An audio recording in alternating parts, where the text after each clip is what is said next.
Buenas noches. Uno de los temas que generan más intriga y misterio en el mundo de la fe es la existencia del mal, y concretamente también la existencia del diablo, del demonio, como aquel que puede influir sobre la vida y la existencia de las personas. Hemos visto muchas veces, con seguridad, alguna película de terror que hace referencia a esto, a la existencia del demonio que puede inclusive atacar a las personas. Hoy vamos en cuestión de fe a plantearnos sobre si existe el demonio, cómo es el demonio, qué puede hacer el demonio en las vidas de las personas. Bienvenidos a Cuestión de Fe.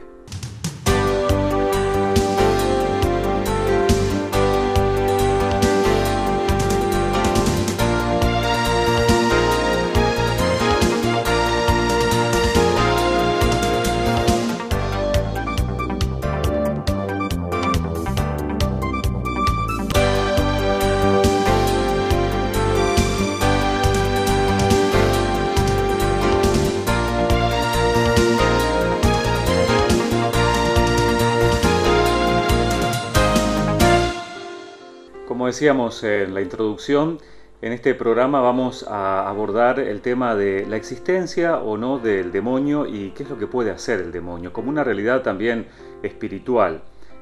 Seguramente muchas veces hemos visto o hemos oído hablar de algunas películas que a lo largo de la historia se han producido y que hacen referencia a acontecimientos donde el protagonista es el diablo, ¿no? La película Exorcista, por ejemplo, otras películas que hablan sobre esta realidad y por eso genera por lo general esta realidad interrogantes, misterio, en algunas personas también miedo, ¿no? Por eso queremos acercarnos de una manera realista a cuál es verdaderamente el estado de situación sobre este tema.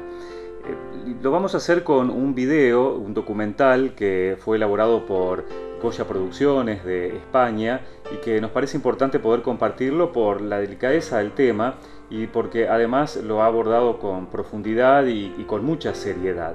Por eso en esta primera etapa del programa, en esta primera parte del documental vamos a ver quién es el demonio concretamente, cómo surge el demonio y sobre la existencia de este personaje del cual tanto hemos oído hablar.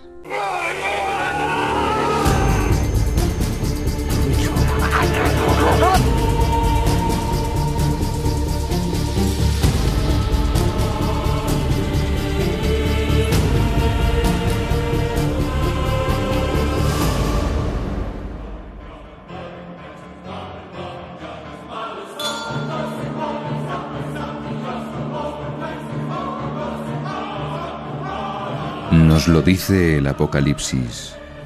Se trabó una batalla en el cielo. Miguel y sus ángeles peleaban con el dragón. El dragón luchó junto con sus ángeles, pero no prevaleció.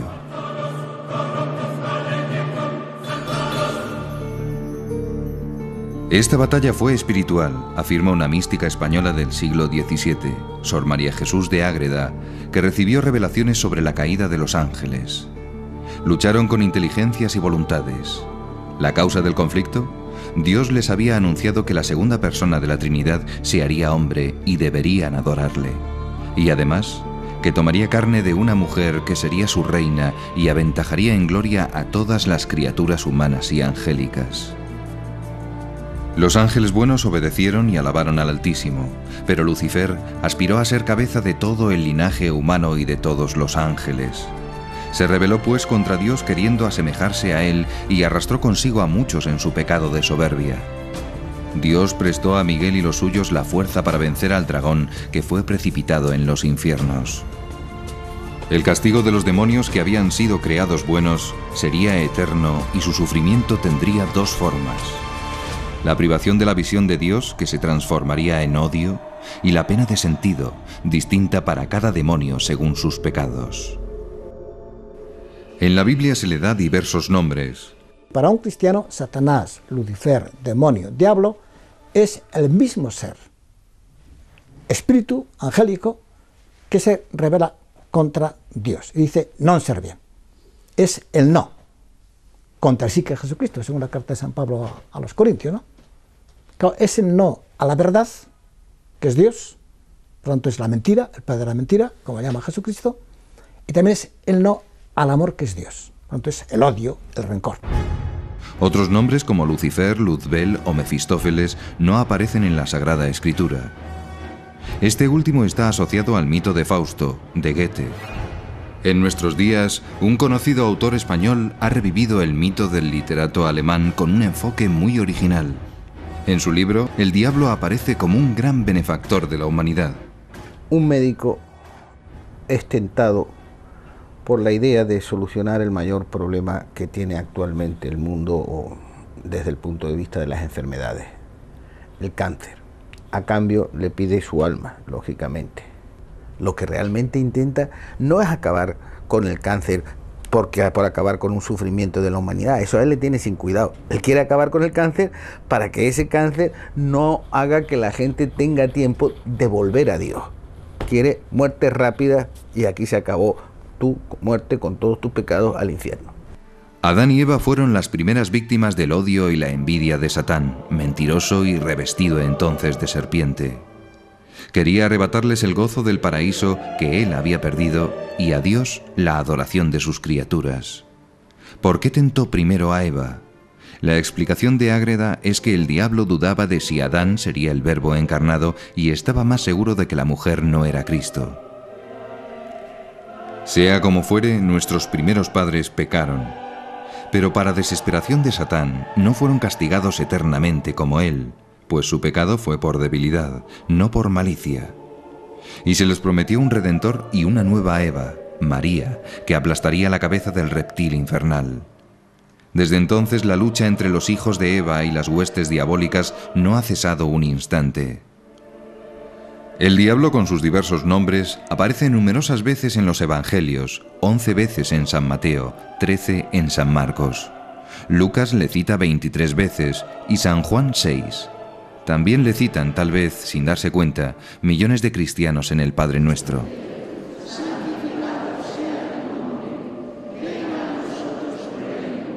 En la oración que nos mandó Cristo, el Padre Nuestro, la rezamos mal. Rezamos al final, decimos líbranos del mal, amén, y no es así. Apotú ponerú es masculino y hay que traducirlo líbranos del maligno.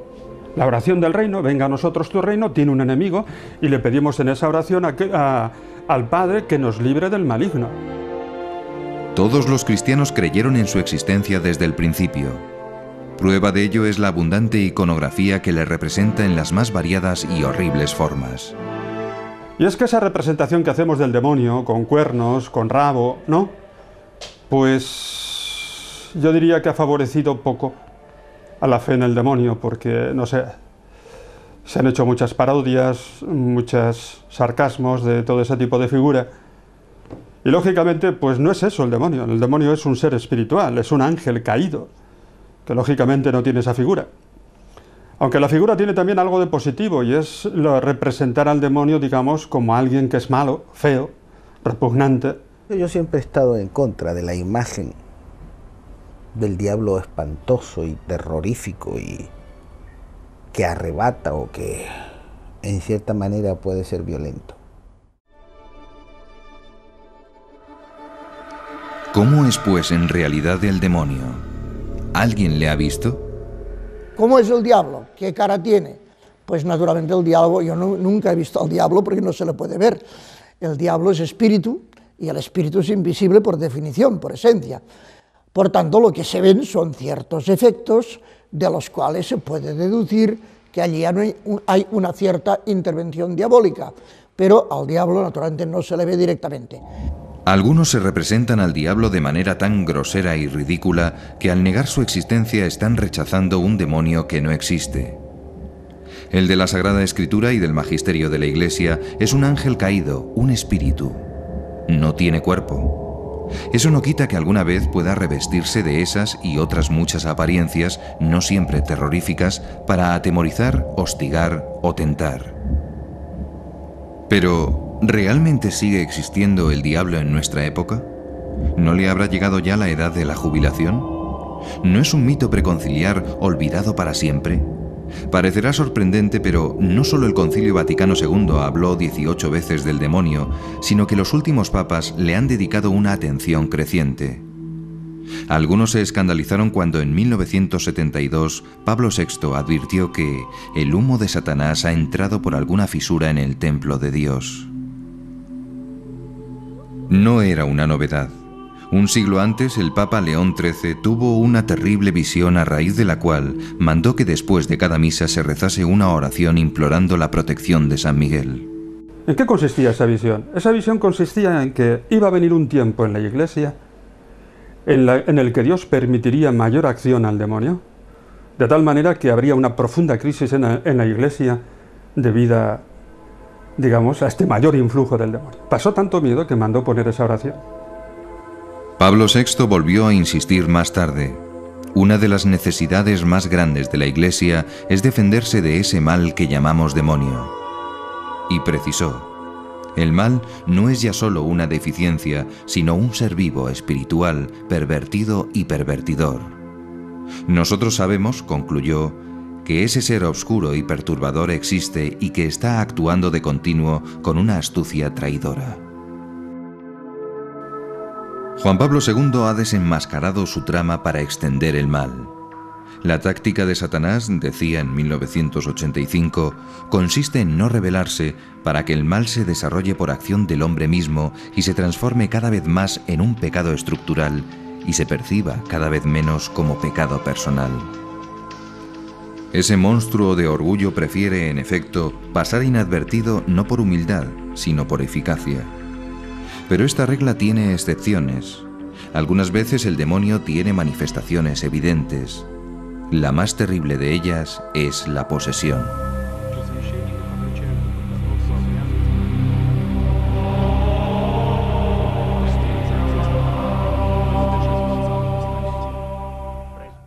Hasta aquí entonces esta primera parte de este documental donde hemos visto quién es el demonio, ¿no? Los nombres que ha asumido a lo largo de la historia y cuál es su realidad específica. Como decíamos también en la introducción, una de las cosas que más sorprende suele ser la realidad de los exorcismos. Por eso, después que volvamos de la pausa, vamos a ver concretamente cómo se puede liberar a una persona de la sedia o de la posesión del diablo, del demonio.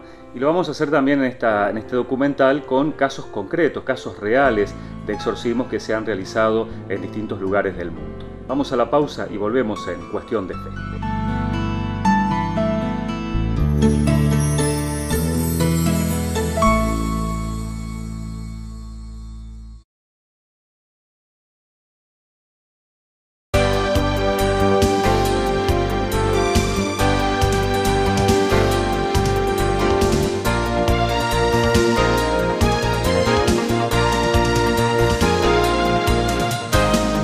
Estamos en esta noche en Cuestión de Fe hablando sobre esta realidad de la existencia del mal y concretamente la existencia del diablo. Vamos a ver ahora en la continuidad de este documental que estamos compartiendo, que se llama El diablo, la posesión demoníaca, algo sobre la realidad de lo que, como decíamos antes, muchas veces hemos visto en películas, ¿no? ¿Qué son los exorcismos? ¿Qué es concretamente una posesión diabólica? ¿Y qué otras maneras también tiene el demonio de asediar a la gente, ¿no es cierto? Que no sea solamente una posesión. Pero lo vemos ahora en la continuidad de este documental. La posesión es ya el caso más grave y se llama posesión porque a ratos, porque no es que siempre el enfermo, el sujeto esté así, pierde, por así decir, su personalidad, y su personalidad es suplantada por el demonio.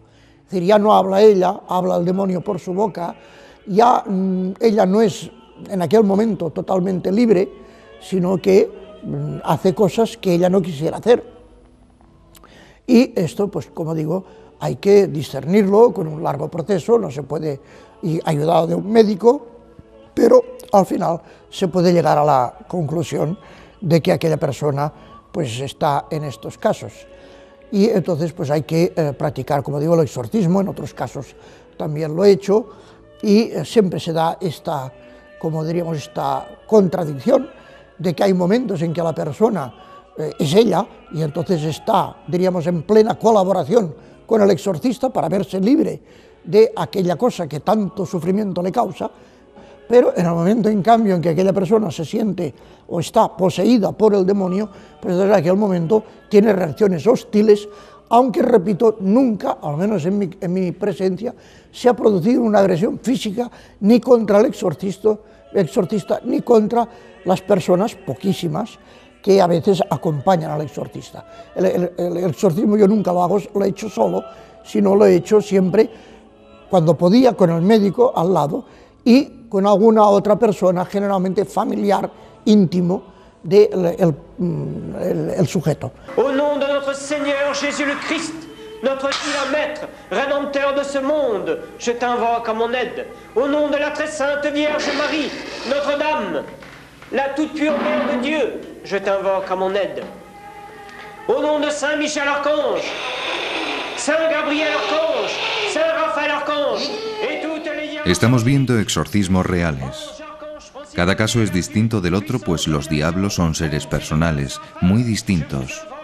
Cada uno agota su especie, dice Santo Tomás, y diversos son los síntomas de su acción. El exorcismo no es una operación ni fácil ni rápida. Lo normal es que se necesiten varias sesiones para desalojar al espíritu del mal, que se resiste por todos los medios.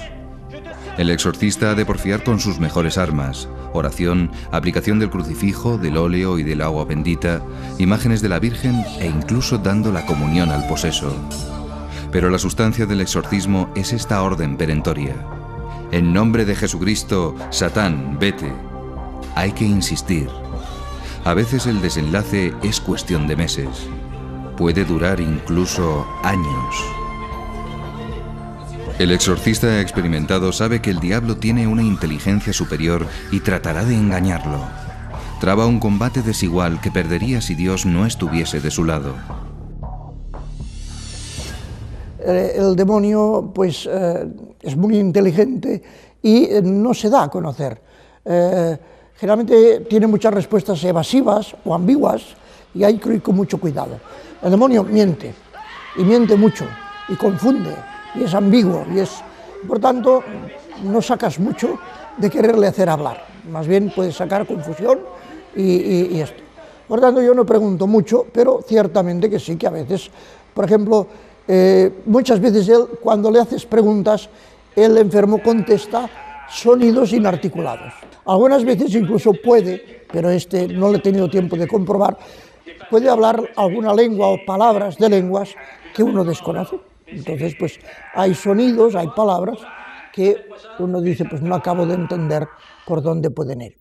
Yo solamente he podido verificar alguna frase en latín, que es lo que, como lo conozco yo, pues he entendido y he podido dar testimonio de que era una lengua desconocida para el sujeto en cuestión.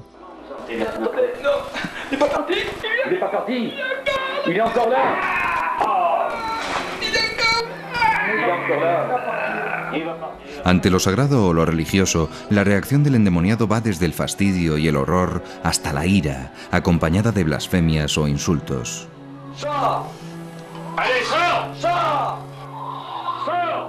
Acabada la crisis en que emerge la segunda personalidad, aunque el diablo no haya sido expulsado, la persona puede llevar vida normal, si bien puede sufrir diversos dolores y molestias. El diablo ha salido de esta mujer. Su semblante ha cambiado radicalmente, se la nota ya sonriente y distendida. Dios nunca deja a la persona perdida en manos del espíritu del mal, sino que si la persona busca a Dios, le encontrará y le encontrará benévolo y con fuerza suficiente para sacarle y que estas experiencias, después de ser liberada, le sirvan para el bien. Le sirvan para el bien. Y esa es la experiencia que tengo. Pero, ¿no estaremos ante casos de enfermedad mental? Esta es una explicación fácil para los que niegan la existencia del diablo. ¿Qué nos dice de ello la psiquiatría moderna? ¿Puede distinguirse la posesión de los trastornos mentales?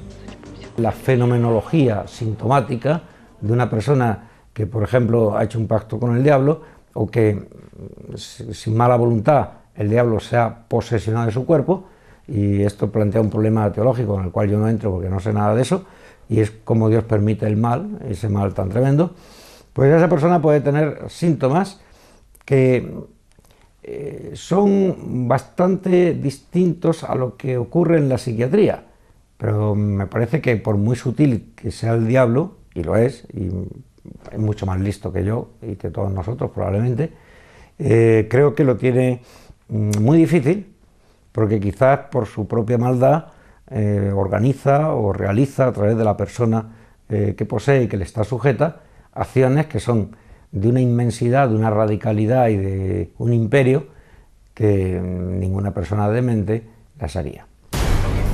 Las convulsiones de la posesión pueden coincidir con las de la epilepsia, pero los espasmos musculares agudos de la epilepsia nunca son tan prolongados como los de la posesión diabólica.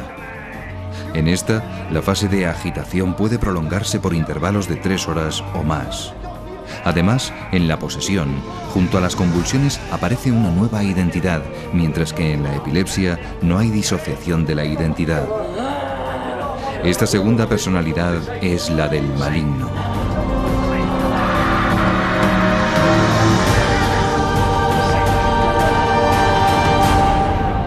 Aquello que la ciencia psiquiátrica no puede explicar, no es que no sepa o no quiera, sino simplemente que no puede, queriendo y sabiendo, me parece que sí es conveniente consultar con el exorcista.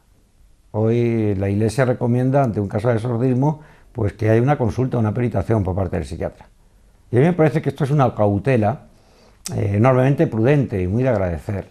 Es decir, la Iglesia en la actualidad ha defendido, y creo que ha sido una de las poquísimas instituciones que ha dado un paso hacia adelante en favor, por ejemplo, de la psiquiatría y de la psicología, en muchos casos. Es decir, la Iglesia nos da un ejemplo, como experta en humanidad que es, de no tener miedo a la razón. Los exorcistas saben que la gran mayoría de los que acuden a ellos son enfermos mentales, no endemoniados. Para distinguirlos, utilizan algunos trucos. Pues uno de los medios que yo me valía era a esta persona que venía, yo le daba, más o menos disimuladamente, distintos sobres cerrados y sin nada por fuera que los distinguiera uno de otros. Y en uno de ellos había una estampa de Nuestro Señor o de la Virgen, y en los otros pues había simplemente un papel. Y se percibía que cuando aquella persona cogía el sobre, que yo sabía que dentro, pero nadie más que yo, sabía que dentro había una estampa, pues aquella persona se ponía especialmente nerviosa, rechazaba aquello, tenía como una desazón, incluso muchas veces tomaba una actitud agresiva con el sacerdote. ¿Por qué me ha dado esto? Usted me está fastidiando, usted me está... Y uno dice, bueno, aquí hay un síntoma de que esta persona tiene una percepción que no es explicable por pura razón natural. Para saber más sobre este increíble fenómeno y su curación, nos hemos trasladado a Roma para interrogar al más famoso y experimentado exorcista del mundo, el padre Gabriel Amorth, que mantiene día a día una lucha a brazo partido con el maligno. El exorcismo es una plegaria. No es, por tanto, algo espantoso, algo que hace temblar a la gente. Es una simple oración en la que se pide a Dios liberar a la persona de la presencia o de la influencia del diablo.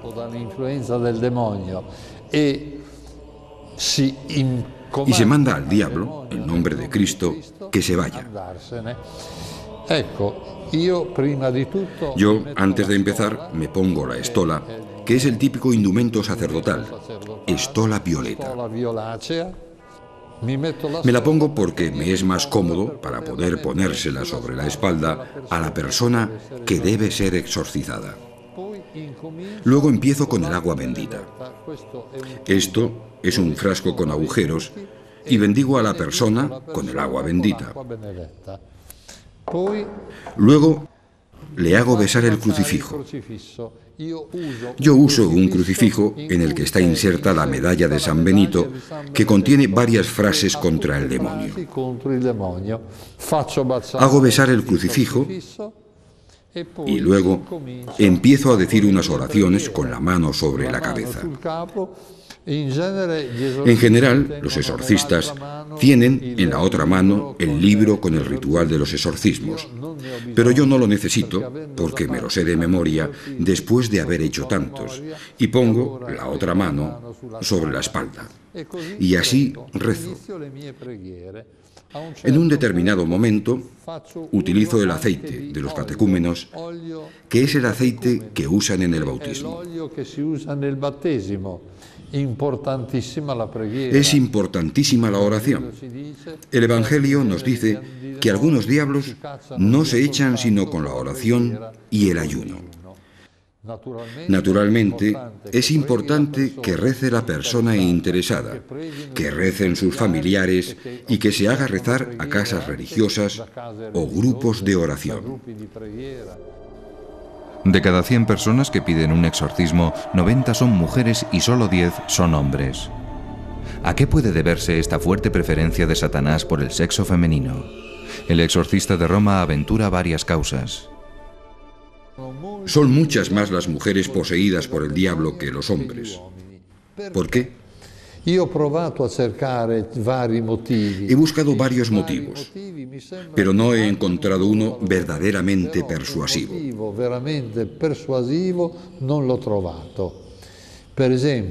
Por ejemplo, las mujeres son más curiosas y se atreven más.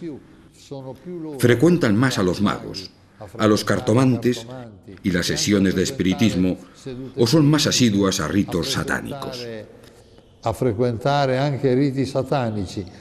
Por eso se exponen más. Otro motivo sería que el diablo ataca a la mujer porque a través de la mujer espera llegar al hombre, como en el caso de Adán y Eva, y en que fue Eva quien convenció a Adán a hacer lo que había hecho ella, a comer la manzana. Otro motivo que puede tener un valor teológico, para vengarse de Nuestra Señora. No hay duda que la enemiga de Satán, por excelencia, es María Santísima. Por otra parte, muchos hombres no se atreven a ir al cura, mientras que las mujeres están más dispuestas a acercarse a un sacerdote para pedir un exorcismo.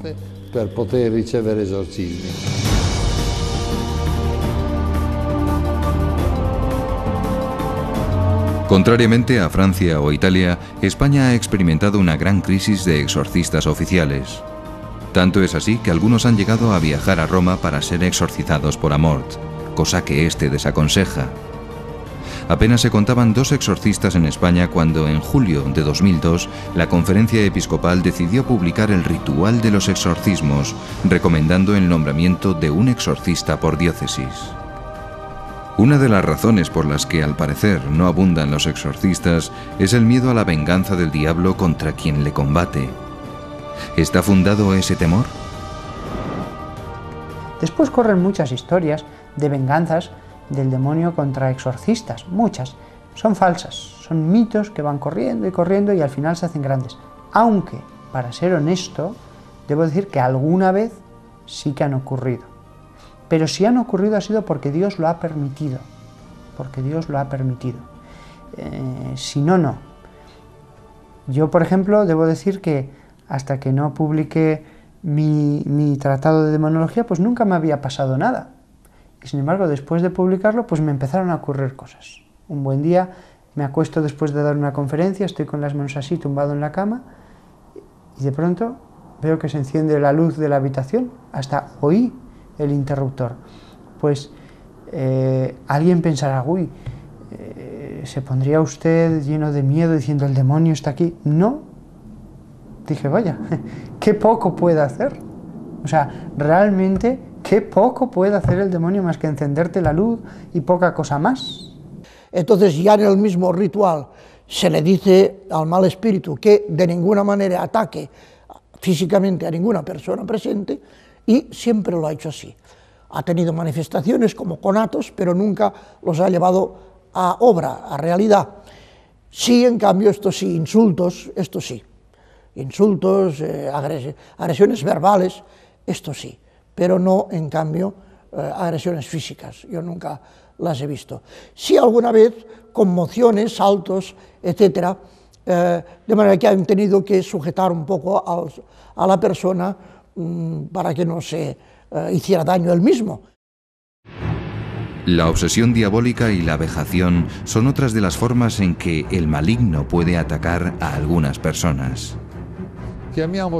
La obsesión se produce cuando uno tiene pensamientos obsesivos invencibles que le martillean la cabeza y le incitan a la desesperación y al suicidio. También de esto he tenido varios casos. La segunda forma es la vejación, cuando el diablo no está en la persona, pero causa perturbaciones desde fuera.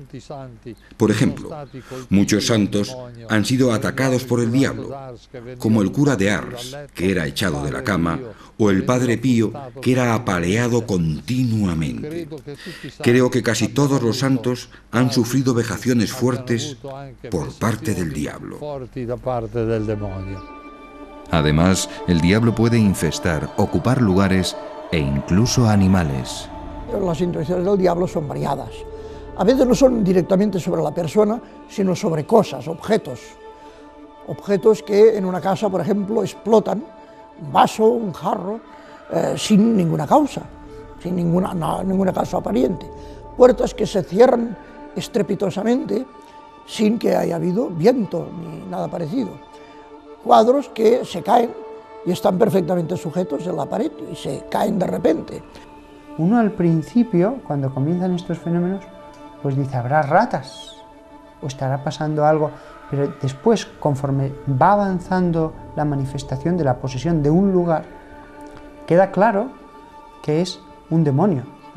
Ha habido casos en que los golpes daban justamente al espejo que una persona tenía delante, me acuerdo de un caso concreto.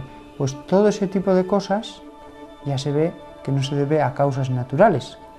Entonces, además estamos seguros de que no se tratan de poderes de la mente, porque si un sacerdote hace el rito que la Iglesia tiene determinado para eso, y que aparece en el ritual de exorcismos, incluso en el nuevo, pues desaparecen esos fenómenos. Estos casos en que no hay intervención directamente sobre la persona son más numerosos que los casos ya de posesión, que son más raros. De estos casos me he encontrado bastantes más, y que no hay duda, aunque yo no los he presenciado directamente, pero no hay duda por el número, la cantidad de testigos, por a veces es toda una familia, en la cual pues, hay viejos, jóvenes, medianos, y todos han visto el mismo fenómeno. Bien, como veíamos en el documental, existen varias formas en que el diablo tiene de atacar, podríamos decir, a los hombres, aunque esto que generalmente se ha extendido en las películas, que es la posesión, es lo más raro, ¿no es cierto? Es algo que se da muy pocas veces y por lo tanto es algo que no tenemos que tener miedo, porque el demonio no anda dando vuelta buscando gente en la cual meterse, sino hay también una entrega libre por parte de la persona hacia el demonio para que el demonio entre en su cuerpo y de esa manera también pueda tomar su voluntad. Vamos a ir a la pausa y cuando volvamos vamos a continuar con este documental viendo de qué manera o a través de qué situaciones podemos estar en peligro y enfrentarnos precisamente con la realidad de la existencia del diablo.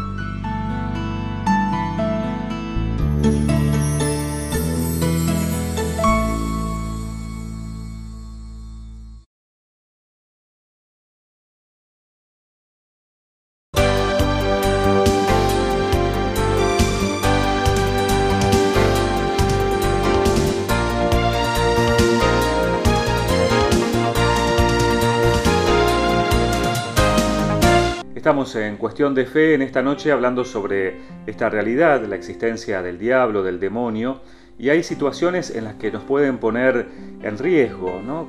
¿De qué manera se puede invocar o uno puede acercarse a esta realidad del diablo? A veces inclusive sin quererlo o sin saberlo del todo.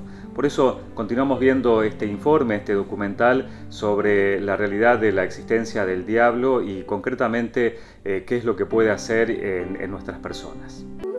Una intervención diabólica muy grave y que parece en aumento en nuestra época es el maleficio. El maleficio es hacer el mal a una persona a través del demonio. Maleficio es una palabra genérica. El mal infligido a la persona por medio del diablo puede hacerse de muchos modos diversos. La forma más común del maleficio es el hechizo. El maleficio puede hacerse con un hechizo, con el mal de ojo, con una maldición, con un rito vudú, con una macumba, con un rito satánico. Puede hacerse de muchos modos diversos. A veces las personas que hacen maleficios usan objetos que por vía maléfica introducen dentro de la persona. El caso más grave que yo he conocido es que uno, dentro de su almohada, encontró un sapo vivo. ¿Cómo consiguió entrar dentro? Por vía maléfica, por vía mágica, mediante un maleficio, o sea, a través de la acción del diablo. Ocurre que las personas, para liberarse, necesitan deshacerse de los objetos que les han metido en el estómago de modo invisible. Y sucede entonces que cuando vomitan estos objetos salen cosas verdaderamente extrañas. Voy a enseñarles algunas. Por ejemplo, vean uno que vomitó en una sola vez una cadena metálica así de larga.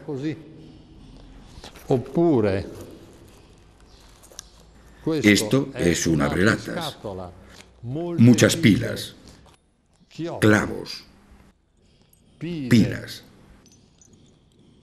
llaves, o sea, objetos varios que son vomitados. Y yo me he dado cuenta que estos objetos se materializan en el instante en que salen de la boca.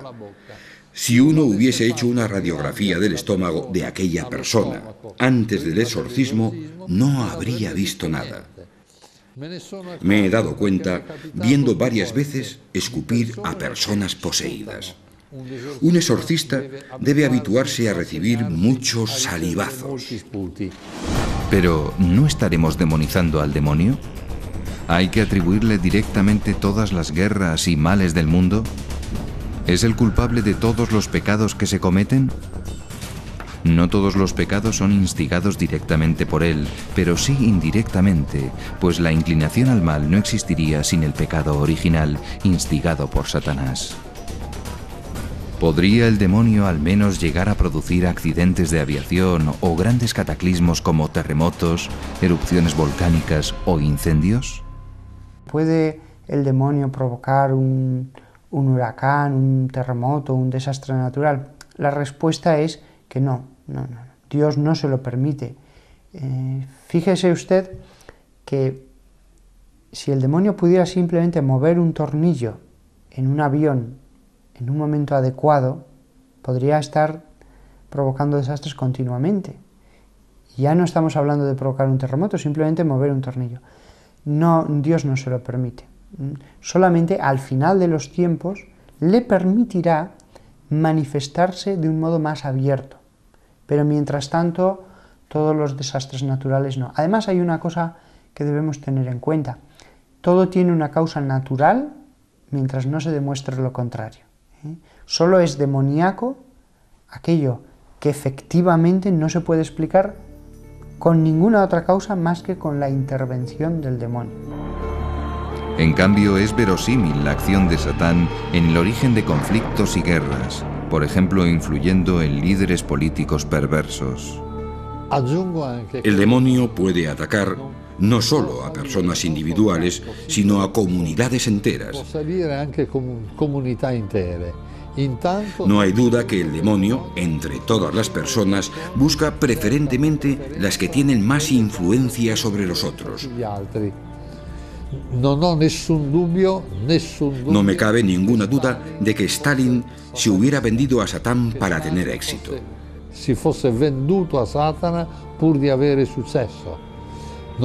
No tengo ninguna duda de que un personaje como Hitler estuviese completamente invadido por Satanás. Hay que notar que Satán puede influir en grupos enteros. Y yo creo que todo cuanto el nazismo ha hecho ha estado enteramente inspirado por Satán. Porque los nazis cometieron atrocidades que racionalmente no se pueden explicar. En algunos casos, muy raros, el diablo puede provocar enfermedades. El mismo Evangelio lo dice varios casos. Tiene un espíritu mudo. O el caso de la mujer encorvada, que expresamente dice Jesús que era por un demonio. Y he conocido algún caso que no hay duda alguna, que fue hacer espiritismo y producirse una enfermedad que los médicos no se explican y que efectivamente orando la persona entra en trance. Pero no es posesión, simplemente es ese espíritu que le produce esa enfermedad. ¿Quiénes corren más riesgo de ser poseídos o asaltados por el diablo? Según los especialistas, las probabilidades de convertirse en víctima del maligno aumentan con la práctica del espiritismo y los diversos modos de ocultismo, magia y superstición, incluyendo la cartomancia, el tarot y los ritos orientales. Hay una flojera o un debilitamiento en las convicciones y en las creencias, y curiosamente, cada vez que las personas tienen menos fe religiosa, generalmente pues tienen más prejuicios, más conductas estereotipadas, acuden más a sortilegios, horóscopos. Es decir, que parece como si la fe se echara por una puerta y entrara por la puerta de atrás. Cuando decae la fe, aumenta la superstición. Nosotros vivimos en un periodo en el que de fe hay poquísima. Y entonces, he aquí que adquiere un gran espacio la superstición. A mí me preocupa más el ocultismo, esto de videntes, astrólogos, la Ouija o Ouija que dice la gente, el tarot, que es una forma mentis especial, ya que esas personas, una persona que habitualmente va al vidente o al tarot para ver su porvenir, irá a misa, pero su forma mentis no es cristiana, ya que no cree que Dios sea Padre y no cree en la providencia divina. Cree que su vida está marcada por los astros. Otra forma, hoy desgraciadamente muy difundida, es el recurso a magos y echadores de cartas, hoy muy activos en la televisión. También esta es una forma tremenda, porque pone directamente en contacto con personas maléficas. Digamos enseguida que el 99% de los magos y cartomantes son solo charlatanes, pero el 1% de los magos y cartomantes están ligados con Satán y se dan verdaderamente al satanismo.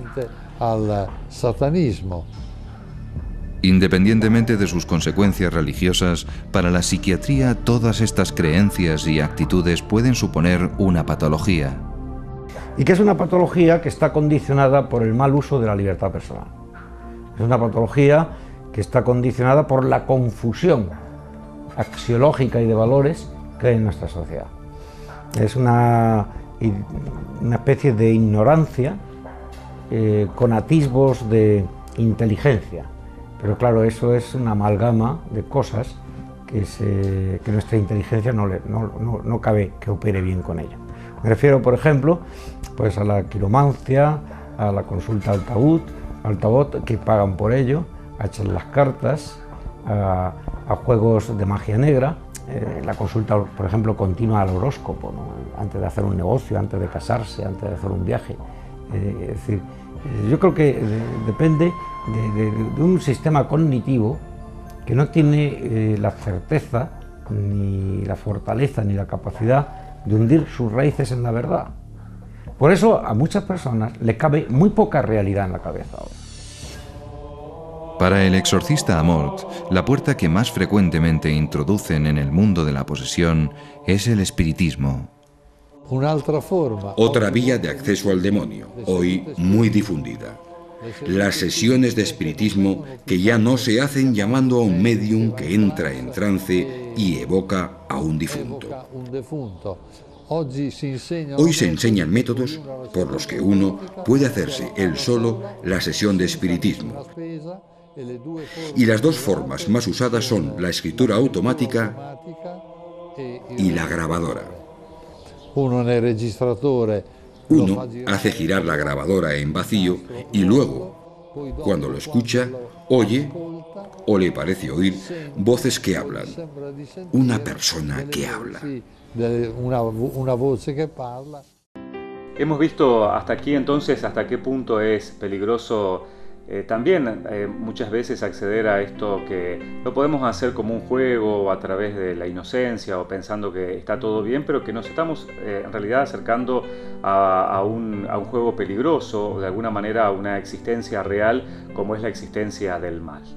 Vamos a ir a la pausa y cuando volvamos vamos a ver también qué otras formas más sutiles, no tan peligrosas podríamos decir, tiene el diablo para acercarse a nosotros y sobre todo alejarnos de la realidad de quien quiere nuestro bien, que es Dios. Vamos a la pausa y continuamos en Cuestión de Fe.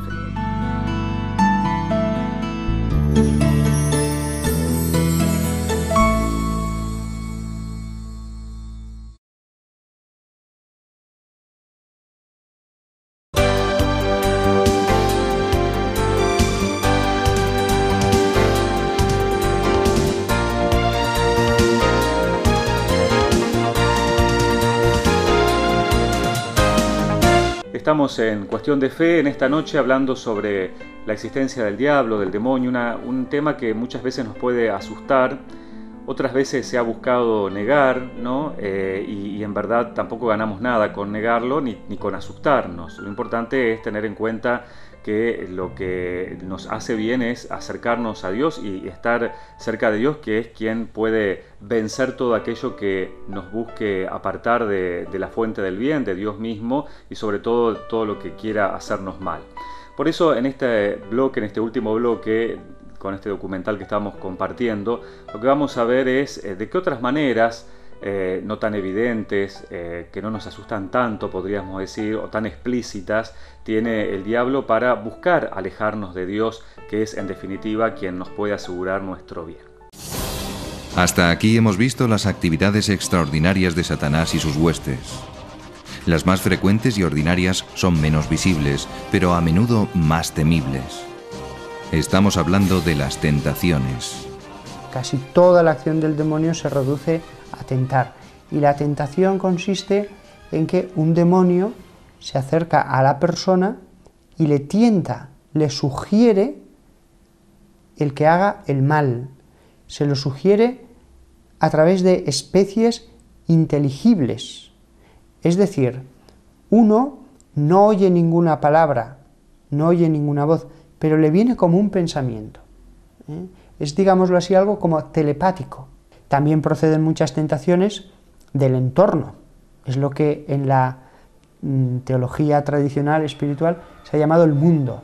Las tentaciones proceden del mundo, del demonio y de la carne.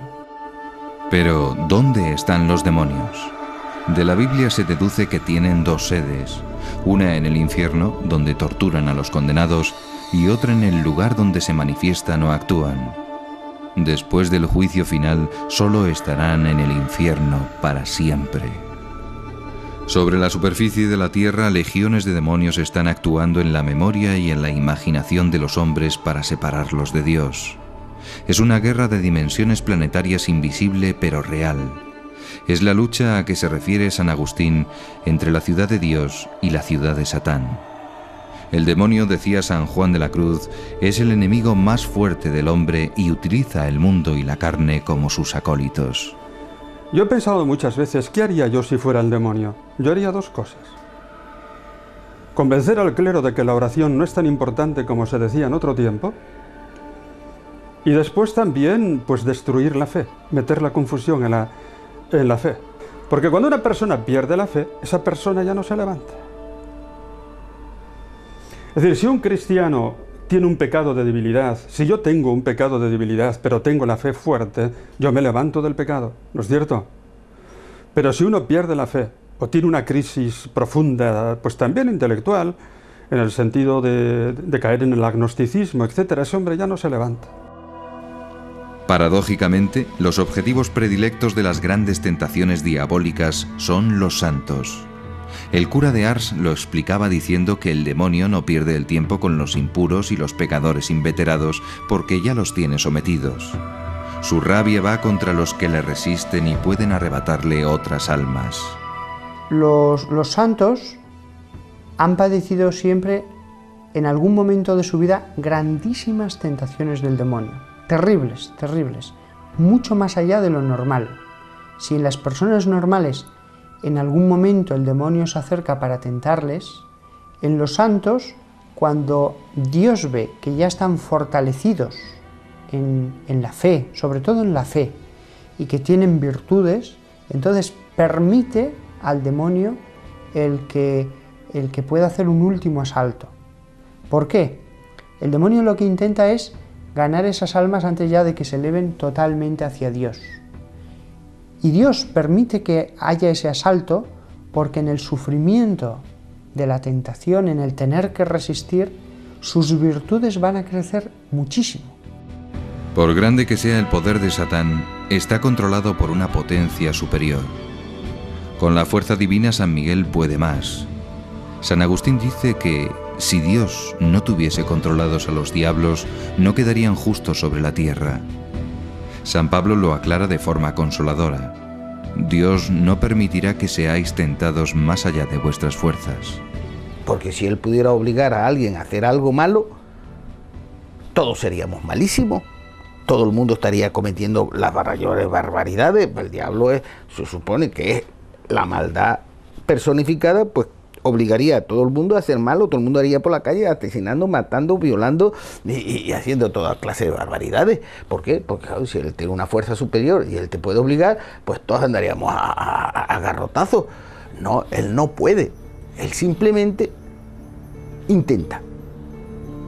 Según Santo Tomás, probar al hombre mediante la tentación es una tarea útil, pues combatiendo al tentador, el hombre adquiere méritos. Venciendo la tentación se santifica. Así, sin quererlo, el demonio sirve los designios de la providencia. Dios se vale de su malicia para santificar al hombre. Últimamente van en aumento los que, seducidos por Satán, optan por el mal, llegando al extremo aberrante de rendirle culto.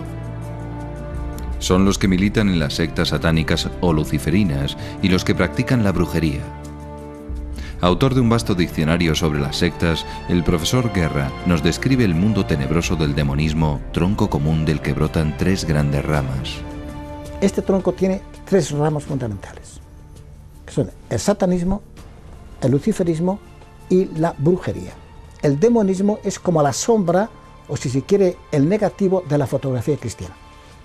Tienen ritos, la misa, tiene símbolos cristianos, la cruz, el hisopo, el altar, pero los invierten.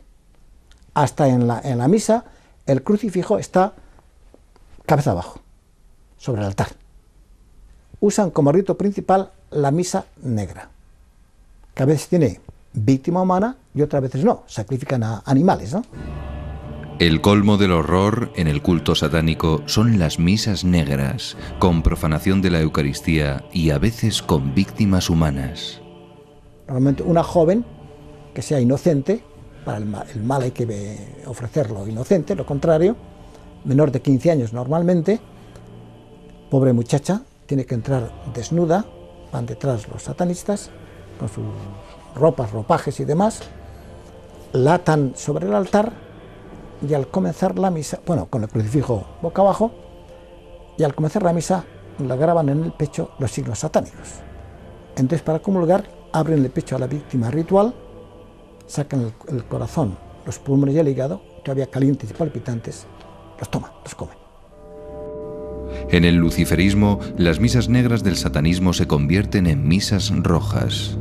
Se llama misa roja porque en el local donde se celebra todo rojo. Las cortinas, el altar cubierto de terciopelo rojo, los ornamentos, excepto el preste principal que ha vestido de negro. Solamente que, según dicen, no hay víctima ritual, aunque excesos sexuales hay tanto más que en el satanismo. La masonería merece mención especial por su importancia. ¿Puede seriamente afirmarse que tenga alguna relación con el satanismo? propiamente la masonería no guarda relación con el satanismo. Sí lo tiene en cambio con el luciferismo. En el grado 29 y en el 30, un rito es echar al suelo un crucifijo o una cruz, la cruz sin la figura de Jesucristo, pisarlo y escupirlo. Claro, este rito, que es masónico, desde el grado 29-30, ha sido adoptado por bastantes sectas satánicas luciféricas, por ejemplo también la Orden Illuminati. Ahí tengo una enciclopedia masónica de 3-5 volúmenes. Si leemos la palabra escrita por un masón, la palabra Cristo le dedica 2 líneas y media, no de una página, sino de una columna. Parece que es un mito. La brujería es otra rama del demonismo. Todos hemos oído hablar de brujas, pero como una caricatura medieval. Lo que nos parecerá inaudito es que ese fenómeno está en alza, en proporciones alarmantes. La brujería es también satánica. De hecho, adoran a Baphomet, adoran a Lucifer, a Satanás, y en la Edad Media sabemos que se concentraban en determinados lugares, por ejemplo aquí en Burgos, las de Cantabria, Valencia, Burgos, parte de Bilbao, etcétera, junto en Cernécula, un lago que no va ningún río a ese lago, y que tienes agua siempre, y allí en torno a un árbol que había a la orilla era cuando se celebraban los sábados sus reuniones, ¿no? Los sabbats, que dicen ellas, ¿no? Ellas pensaban que hacían viajes astrales y que allí se juntaban con Satanás en forma de macho cabrío. Después, cuando vuelven, tienen poderes especiales, benéficos o maléficos. Las brujas eran maléficos, por ese motivo procuraban a los vecinos congraciarse con ellas. Todavía hace pocos años, en un pueblo de Zamora hacia Galicia, al matar daban una parte del cerdo a la bruja del pueblo, para evitar sus maleficios y males de ojo y cosas de esas, por si acaso, ¿no? ¿Realmente hay brujas entre nosotros? La brujería está aumentando de una forma alarmante, también entre chicas jóvenes. Pero hace 2 o 3 años, un alumno mío de la Facultad de Teología me contó un caso. Eran 9 muchachas de aquí de Burgos, de 14 a 16 años, que se ve que en verano habían ido con sus padres a veranear a la Costa Brava. Ahí se habían puesto en contacto con un grupo de brujas, se habían conectado y en pocos meses ya hacían magia blanca, empezaron a iniciarse en la magia negra, en el vudú, algo tremendo. Si como todo hace suponer el diablo existe, nos odia y aspira a hacernos eternamente infelices, ¿cómo podemos liberarnos de él? ¿Qué medios tenemos para protegernos de sus insidias? Cuando uno se acerca con frecuencia a los sacramentos, aunque le hayan hecho un maleficio, es posible el boomerang. O sea, que un maleficio recaiga sobre la persona que lo hace y no sobre la persona contra quien se dirige, que está acorazada por la gracia de Dios, acorazada por la posesión de la Virgen, de los ángeles y por tanto puede estar segura. En conclusión, ¿hemos de tener miedo al diablo?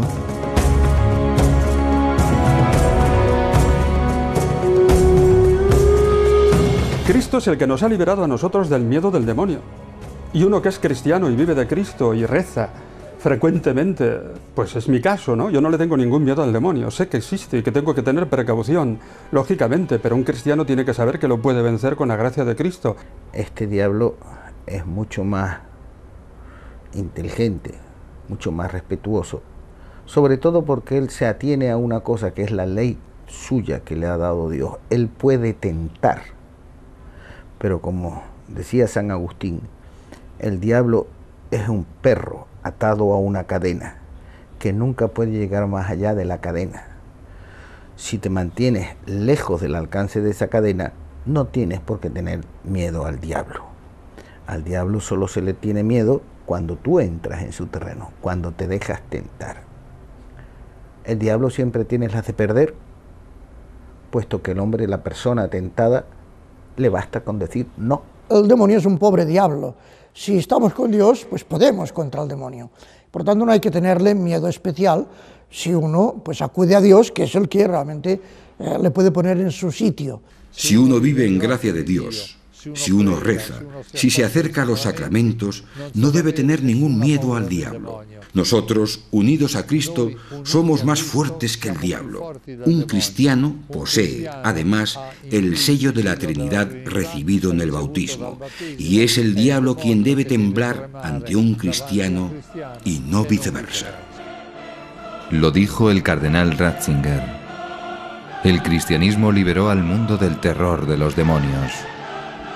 Pero si la luz de la fe se apagara, el mundo volvería a caer en el horror y la desesperación.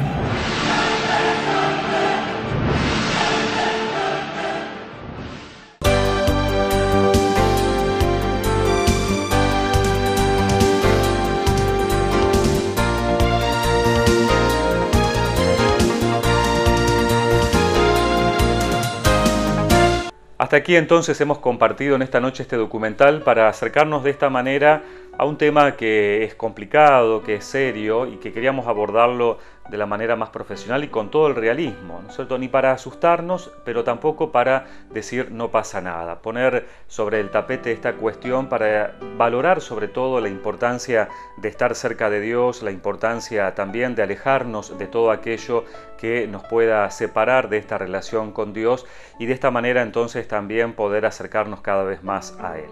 Les agradecemos por habernos acompañado en esta noche, los invitamos como siempre a seguirnos a través de la página del Facebook, de escribirnos si ustedes quieren y de esta manera entonces también poder seguir compartiendo con ustedes esta hermosa experiencia de la fe. Como siempre decimos, tratamos de acercarnos a algunas preguntas que podemos hacernos sobre temas tan delicados, sobre temas tan importantes para nuestra vida de fe, tratando de responderlo en esta hora de programa, pero que en definitiva siempre es una cuestión de fe. Muchas gracias.